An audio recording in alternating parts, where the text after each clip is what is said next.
નમસ્કાર, હું રાજ. આપ જોઈ રહ્યા છો સ્પાર્ક ટુડે ન્યૂઝ. ભરૂચ જિલ્લાના ઝઘડિયા તાલુકામાં રાત્રિ ચોરો બેફામ બન્યા છે.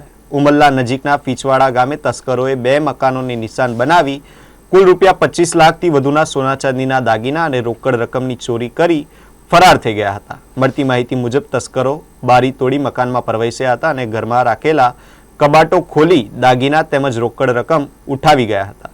પ્રવીણસિંહ સોલંકીના મકાનમાંથી અંદાજે 22.97 લાખનો મુદ્દામાલ ચોરાયો હતો, જ્યારે પાડોશમાં રહેતા કૈલાસબેન ગરિયાના મકાનમાંથી પણ દાગીના અને રોકડ રકમ મળી કુલ 2.84 લાખની ચોરી થઈ હતી.